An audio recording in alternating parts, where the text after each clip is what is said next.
Garçon, I want some wine. Hello, good morning. It's Monday and my ovulation app says that I'm at peak fertility right now, which you know what that means. We're about to be banging. Are you scared? It's okay. I won't do it in front of you. A couple things, because I know you guys were kind of interested about this ovulation app. Not sponsored, by the way, but I have been using Natural Cycles for the past 2 years to prevent pregnancy. And then I just switched it over this year to conceive. We're not trying super extra hard, but it's nice to know like when the dates are that we can be a little bit sloppy. And yesterday it said I was very fertile and that I should take an LH test. And an LH test is an ovulation strip that you put into your urine. I pee in a shot glass in the bathroom and then I put this ovulation strip in there, and then it tells you if you're about to ovulate within 48 hours. So I just took one. I was supposed to take one yesterday. I didn't, but I took one today and it looks like a negative, which means that I'm not about to ovulate within the next 48 hours. However, that doesn't mean I'm not fertile. I could have ovulated yesterday and then the egg is there still today because it stays there for 24 hours or something like that. So it just tells you when you're about to ovulate. The other thing is I just realized that my LH strips are expired. They expired in October of last year, so I gotta order new ones. I don't even know how accurate they are, but I won't show you my urine cup. Gross. So this is the ovulation test. There's a strip in there. It looks like this green thing, but it's white. And then it tells you how to read it on the back. You have to have two solid pink lines for it to mean anything. If it's like a faded pink line, it's a negative. And you read it after 10 full minutes to get the best reading. So I did this about 10 minutes ago. All right, so see how there's like a faint line there? Ugh, come on.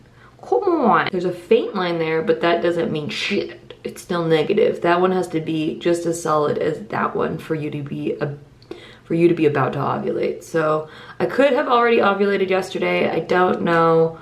Or 2 days ago or whatever. It just has like a rough estimate. I'll probably take one tomorrow because if it's negative again tomorrow, that means I already ovulated. But if it's positive tomorrow, that means I have yet to ovulate. So yeah. You take your temperature every day, you take an ovulation strip once or twice a month, depending on whether or not you got a negative or a positive, and you try to fuck during the ovulation time. Oh, and you record it in the app too, so the app gets smarter each time and can be way more accurate with when you're ovulating. I have to finish my coffee and then get ready to take my car in to get serviced today. And then we have a whole bunch of shit to do because it's Monday morning. Woo! So much always on Monday, always so much.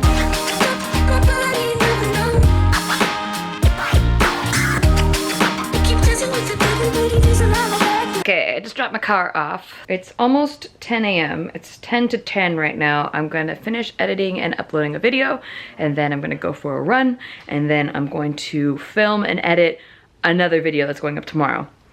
And then a million other things. I have a phone call at 12 p.m. noon, 12 noon with Facebook. We'll see what they want. Later tonight, we're recording an episode for our Patreon, and then baby making time. I'm gonna try to hit on this one guy that lives with me and see if he wants to make a baby later, but don't tell him. Shh, shh. I'm gonna trap him with a baby. Boxes are defeating, purpose always fleeting. I pose questions to the ceiling like an answer gonna come. Truth is too revealing, life is easier concealing. All emotions till the start on your heart going numb. I should be in drive more, I just wanna feel alive more. I feel hurt all the time, boy, I can't see straight. I've been running on the freeway till I get blinded by the headlights. They go past me, I see the last me that I ever will be.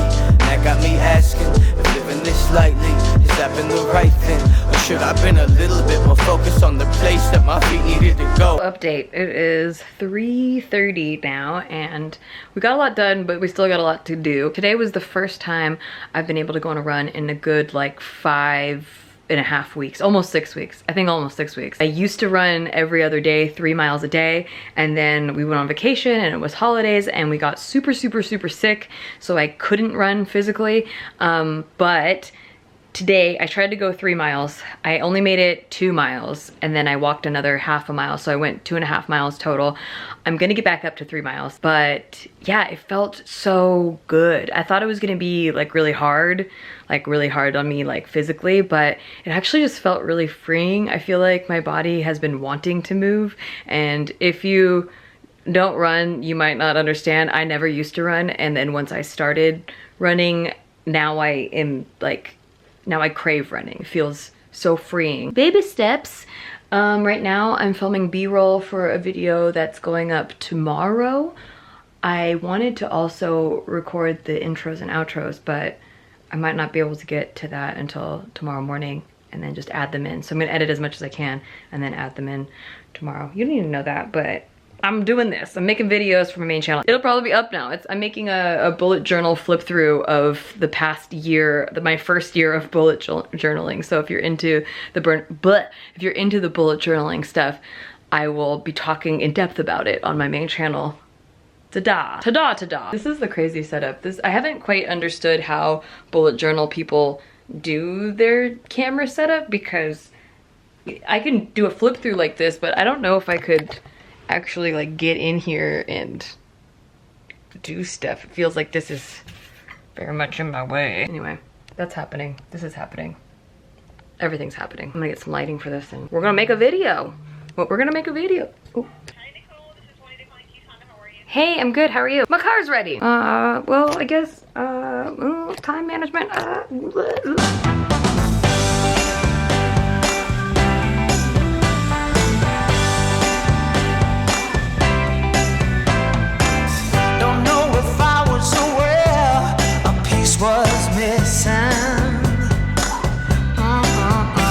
Okay, I finished most of my video that's going up hopefully tomorrow.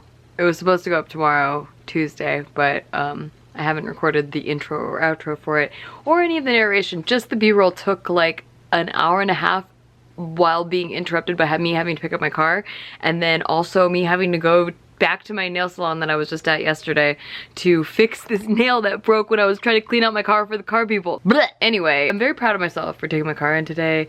It had a lot of stuff that needed to get serviced, and I'm so happy that I've been taking care of this car. It was the first car that I ever bought brand new.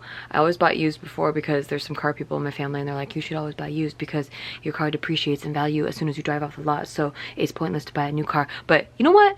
I had problems with my past used cars, and this one, I gotta say, I love that it's mine, that I'm the only person that's ever driven it. I mean, Steve's driven it, but when I first test drove this car, it was wrapped in plastic, so I was literally the first person to ever drive my car, and I love it. I feel like such a lot more ownership over it. I know that's weird because it's all like a mental thing, but I've been way more diligent about getting it serviced. It helps that it tells me when it needs to be serviced, and it tells me the type of service that it needs.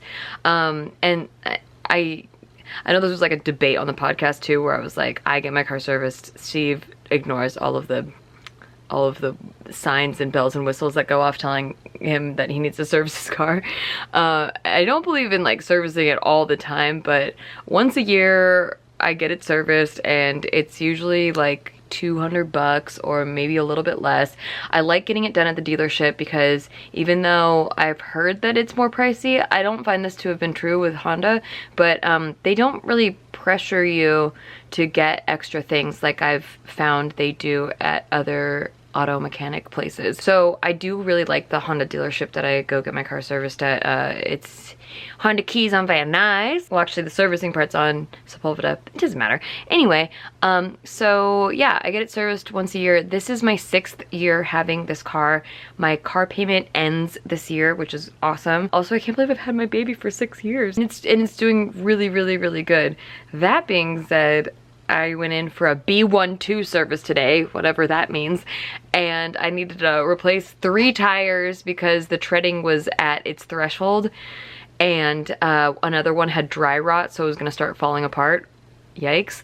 Also the battery was super low, like almost emergency level low, so I replaced that and got all the cabin filters and whatever the fuck replaced. All that came out to a grand total of $893.28. Oh, Susan, what? But I'm also proud of myself because money management wise, having learned from previous year's mistakes, as an adult, I set aside $2,000 at the end of the year for home improvement and for car repair, auto repair, any sort of servicing that needs to be done. Just to make sure that everything is like good to go for the year. We have like the machines running. We have a home base that doesn't need to be repaired. Everything is in working order and working condition. I know we need to get our heater replaced in our home, for example.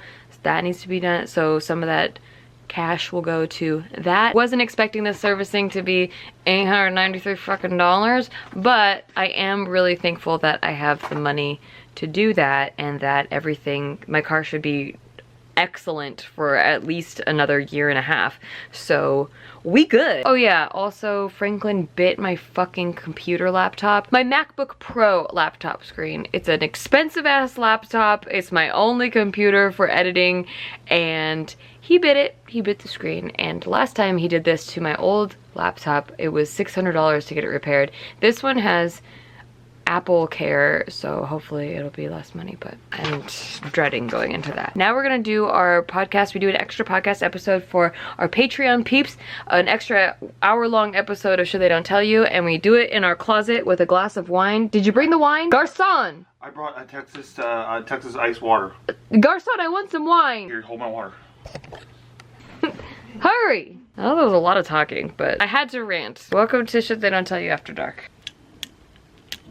You say this is your favorite show? This is my favorite show.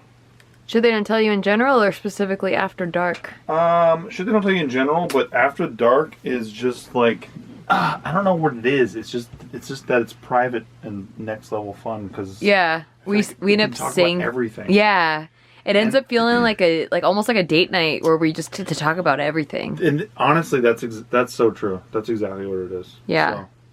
I love it. And for those of you who wonder why we film it in our closet, it's because it's the best sound. In the whole house. Not because it's our favorite room, but or because we like sitting on the floor. But there is something that it creates an intimacy for sure being on the closet. Getting to just look you in the eyes like this is great. Yeah. And it's a different energy than we just woke up, because we just woke up, literally we just woke up. Yeah. Which we're doing in the morning, but this is more like... We just woke up as another podcast type of deal that we do on Patreon. It's like a 30-minute version of us just waking up and like before our brains get turned on, it's just the most honest recollection of exactly how we feel. And we do that every other Tuesday on our Patreon, and it's such a good mental exercise, even just waking up and being like, yo. Yeah. What are you thinking about? Oh my god, it's like so interesting for me because I don't know what's gonna come out of my mouth, and I rarely do that. You know? No, with you it's especially magical. Yeah. Yeah. Well, all right. You know what else helps me not know what's gonna come out of my mouth? Oh, true. This bad boy. A generous helping. Cheers. By the way, the bottle was heavy tonight. By the way, you know, do you understand that this is more than a 6-ounce pour? This is like a movie pour. Listen, I am your dream waiter, okay? What everyone wishes their waiter was My like. fantasy. Yes, exactly. Okay. I'm gonna harvest his sperm later. You're fucking hot, you know that? That's hot. See, to me, that's hot. To most people, that's scary. I love that shit. The alternate scary for you, so we can have a Libra baby. Yeah, okay. You did it. I don't need to go your way. You stand and make that face. Think life is made of serious words.